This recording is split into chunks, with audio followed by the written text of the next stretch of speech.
পশুগণ ভক্তি করু তুই দুই চরণ, মেঘমালা ছায়া দিত গায় গো নবীজি, আপনাকে দেখিবার মনে চায়।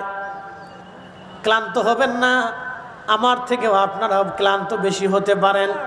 কালকে বগুড়ায় মাহফিল শেষ করে আমি ঢাকা গেলাম। মাত্র ঢাকায় বাসায় যে ফজরের আজান দিল, বাসায় ঢুকলাম, নামাজ পড়ে একটু বিশ্রাম করে মাত্র 2 ঘন্টা ঘুমাইলাম। ঘুম থেকে উঠে তারপরে আবার আপনাদের এখানে আসলাম, মাহফিল করলাম, বয়ান করতেছি।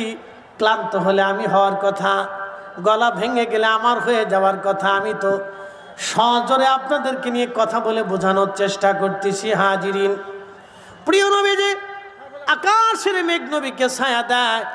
পাদ্রী খোঁজ নিলেন এই বাচ্চার অভিভাবককে। খোঁজ নিয়ে হযরত আমেনার কাছে আসলেন। পাদ্রী এসে বললেন, হযরত আমেনা, আমি জানি আপনি তার মা, তার বাবার নাম আব্দুল্লাহ, বাবা ইন্তেকাল করেছে।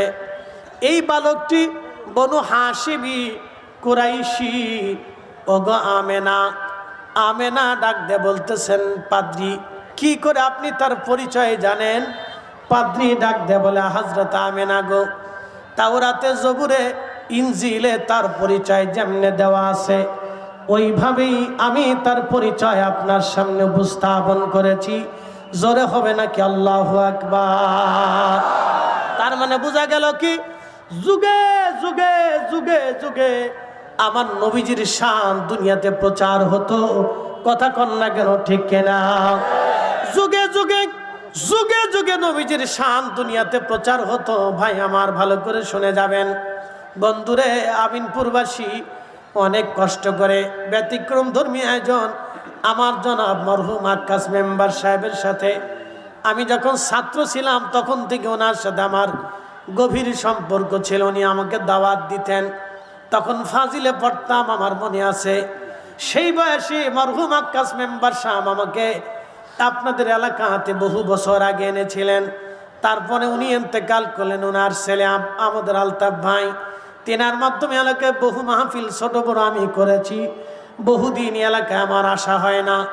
আজকে আপনাদের সামনে এই প্রোগ্রামে হাজির হয়েছি। 2-4টি কথা আপনাদেরকে শোনাইলাম। ইনসাফের উপরে, হকের উপরে, হকের উপরে থাকতে হবে আমাদেরকে। কি কথা